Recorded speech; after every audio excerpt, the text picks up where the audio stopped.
ખેડાના વડતાલ પીઆઈને મળ્યો છે ધમકીભર્યો મેસેજ। માથાભારે મહેશ રબારીએ કર્યો ધમકીભર્યો મેસેજ। તારા ડરથી હું આપઘાત કરીશ, જવાબદારી તારી રહેશે તેવું કહ્યું।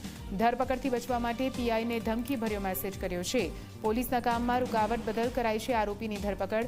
મહેશ રબારી સામે નોંધાયેલા છેતરપિંડીના અનેક ગુના। મહેશ રબારી લોકોને નોકરી અપાવવાના બહાને રૂપિયા લઈ છેતરપિંડી કરતો હતો।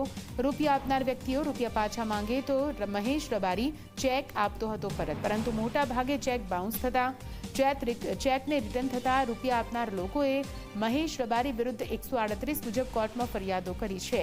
આરોપીના વિરુદ્ધમાં ખેડા, અમદાવાદ, રૂરલ, આણંદ અને નડિયાદની કોર્ટમાં અલગ અલગ કેસ ચાલી રહ્યા છે।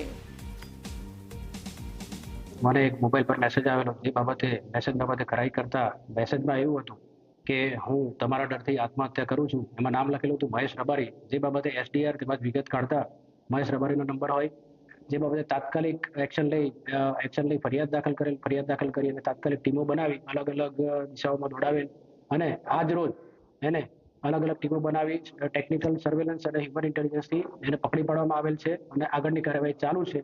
અને વધુમાં ઘણા બધા ગુના દાખલ થયેલા છે ચીટિંગના, અને આગળ તપાસ હજુ ચાલુ છે।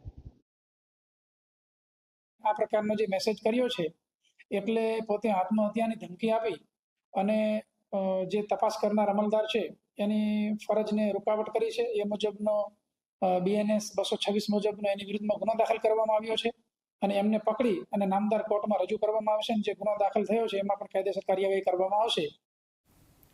સુરતમાં હની ટ્રેપ કરનારી મહિલાને પોલીસે પકડી લીધી।